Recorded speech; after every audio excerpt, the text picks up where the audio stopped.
Olá, eu sou Gilberto Andrade, advogado, e esse é o canal Entenda Seus Direitos. Nós falamos nesse nosso canal sobre muitos temas de direito civil. Já falamos sobre questão de locação, falamos sobre questões de consumo, de consumidor, relação de consumo, né? Falamos sobre um pouco de processo civil, quando nós falamos sobre a diferente processo de conhecimento e de execução, para agilizar mais rapidamente a questão dos direitos. Falamos sobre títulos de crédito, falamos sobre o entendimento do STJ, falando ali um pouquinho da corretagem e da SAT, que também são relações de consumo. E nós não tínhamos nenhum vídeo aqui no nosso canal sobre direito de família. Tá? Nada contra o direito de família, pelo contrário, essa é uma área de forte atuação nossa aqui no escritório, se não a de maior atuação, inclusive. Porém, como são temas... tem muita coisa sobre direito de família, eu preferi dar um tempinho para a gente começar e agora eu vou fazer alguns vídeos falando sobre o direito de família. Eu vou começar a escolher o tema sobre união estável, acho que é um tema interessante para a gente começar a falar dentro do direito de família, tá? E é um tema um pouquinho extenso, ele vai ficar dividido em alguns, nós vamos falar sobre isso em algumas semanas aí, tá? Antes de começarmos, se você tem alguma crítica, alguma dúvida ou sugestão sobre esse vídeo ou outros vídeos, não deixe de entrar em contato conosco pelos canais que aparecem aí, que são divulgados no início e no final dos nossos vídeos. Bom, a união estável, falando um pouco, para falar da união estável eu quero começar do casamento, tá? O casamento, ele é um ato mais solene do direito brasileiro.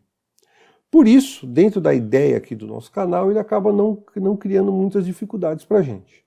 Claro que o estudante de direito, o profissional, né, da área do direito, a pessoa que trabalha em cartório, o juiz, o promotor, nós temos que conhecer com uma certa profundidade o tema, porque o casamento ele tem muitos requisitos, cheio de prazos e detalhes e tudo mais. Porém, para a ideia aqui do nosso canal, isso acaba não criando muitas dificuldades, porque se você pretende casar, você não vai precisar se aprofundar sobre o que é necessário. Você vai se dirigir a um cartório de registro de pessoas naturais, e vai informar a sua disposição de celebrar o casamento com determinada pessoa, e esse cartório vai analisar todos os requisitos, vai providenciar, vai solicitar, né, que você providencie todas as documentações necessárias, como, por exemplo, certidão de nascimento atualizado ou de casamento atualizado, caso você já tenha sido casado, está divorciado, para verificar se há algum impedimento para casamento, vai verificar se aquele cartório é da competência, efetivamente, entre outros requisitos, tem prazos que tem que ser seguidos e tudo mais, mas você vai seguir aquela cartilha ali que o oficial, né, que o cartorário ou que o cartório, né, vai te passar, você vai seguir todos aqueles requisitos, vai fazer aquele checklist, estando tudo certo, você vai estar habilitado para o casamento, e aí vai poder celebrar o casamento dentro do cartório, ou até inclusive nós temos o religioso com efeito civil, tudo isso que você vai poder ser resolvido ali conversando, e você vai ser muito bem orientado pelo oficial, pelo escrevente do cartório. As dúvidas vão surgir, e esse é o tema aqui do nosso trabalho, aqui do nosso canal, nesse vídeo de hoje, quando nós estivermos falando sobre a união estável. Por quê? Porque a união estável, diferente do casamento, que tem vários requisitos, tal, a união estável, ela tem requisitos, mas ela não tem esse formalismo todo. Então hoje, se eu pergunto para você, você é casado? Você vai responder sim ou não. Como é que você prova isso? Você vai trazer a certidão de casamento. Só ter certidão de casamento. Olha, eu sou casado. Olha, eu não sou casado. Certidão de nascimento, não vai ter nenhuma averbação de casamento. Essa é a prova de que você não é casado. Ou o seu status de casamento mudou, você se divorciou, está separação, esse tipo de situação. Já para a união estável, vai haver muitas vezes em que a pessoa vai perguntar, você vive uma união estável? E você talvez tenha alguma dúvida sobre isso. Ou até você não vai ter como provar, vai ser uma situação só de você falar. Por quê? Porque a união estável, ela deriva de uma situação de fato, ou seja, é do que efetivamente acontece na sua vida. Então, se você preencher os requisitos do artigo 1723 do Código Civil, você será uma pessoa que vive em união estável. Vamos falar então desses requisitos, tá?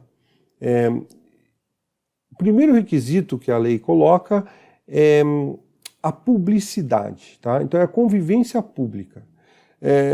O que seria então essa convivência pública, né, essa publicidade? É o oposto de você ter uma relação clandestina. Então você está com a pessoa, mas todos sabem que você está com ela. Não é nada escondido, não é aquela pessoa que só vai na casa dela eventualmente à noite e já vai embora correndo. Não, você vai na casa dela, você passa lá com ela no final de semana, você sai, ela vai na sua casa, seus amigos conhecem a pessoa, seus familiares conhecem a pessoa, estão sempre juntos, os vizinhos, eles não, eventualmente um vizinho que não te conhece tão bem, mas ele está sempre te vendo ali e pensa, poxa, é a esposa dele. Até, muitos que não lhe conhecem, vendo aquela relação e vendo com aquela frequência, eles vão achar o quê? Poxa, eles são casados. Porém, você sabe que não é, tá? Mas você já tem essa questão. Então, o elemento da publicidade, ele já está demonstrado. Como eu disse no início, o casamento, os requisitos dele, ele se comprova de uma forma muito mais efetiva por conta dessa exigência da lei da solenidade. Já na união estável, é uma questão de fato. Então você vai ter alguns desses requisitos que nós vamos falar, que eles são mais fáceis de se comprovar, e alguns deles você vai perceber que você vai falar, poxa, mas isso aqui é mais... Poxa, depende do caso a caso, depende de como você olha aquela situação, tá? Um outro requisito que nós temos aqui é a continuidade, tá? Então, o que seria essa continuidade? É uma relação, a relação ela tem que ser contínua, ela não pode ser aquela coisa que termina e volta, mas quando eu falo isso, tem que ser uma quebra, essa quebra da continuidade tem que ser uma quebra efetiva, uma quebra abrupta. Claro que quando eu falo que termina e volta, se for aquele relacionamento, muita gente vive relações assim, né? Mais conflituosas, tem uma briguinha ali, termina agora, mais tarde já voltou, e fica um dia sem se falar, no outro dia está tudo... Isso não configura a quebra desse requisito da continuidade, né? Da união estável. Então você, para efetivamente cair esse requisito da continuidade, você vai precisar realmente da quebra efetiva da relação. O casal está junto e aí eles realmente rompem e ficam meses sem estar juntos, eventualmente até dão início a outros relacionamentos, e aí eventualmente volta, pode acontecer? Pode, só que aí está se iniciando uma nova união estável. Imaginando que se eles tinham uma união estável, já retornam com a mesma intenção, tá? Mas se essa quebra aqui tem que ser efetiva, se ela não for efetiva, é uma coisa só muito sutil, ela não configura essa quebra. Por isso que, volto a dizer, perceba o grau de subjetividade que nós temos aqui, pois dependendo do caso, né, você vai ficar bem na dúvida, como por exemplo, 30 dias é muito? Não, 30 dias é pouco, 60 dias é muito? Não, 60 dias não, 60 dias já é. Então, não, 60 dias para mim, vamos dizer, uma pessoa imagina, 60 dias para mim já é o suficiente já para falar que houve uma quebra. Tudo bem, então em 59. Percebe? Então, é óbvio que se isso é posto perante o Poder Judiciário, isso vai ser analisado pelo juiz e ele vai ver não só esses requisitos que eu estou falando isolados, ele vai ver a publicidade, como é que ela ocorria, vai ver a quantidade como ela correu, e vai analisar os outros requisitos que nós vamos falar na sequência do nosso próximo vídeo, que o nosso tempo aqui já está estourando.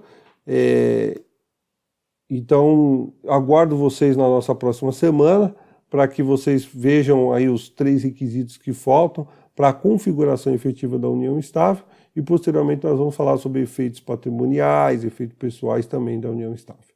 Eu agradeço a audiência de vocês e até a próxima semana. Até lá.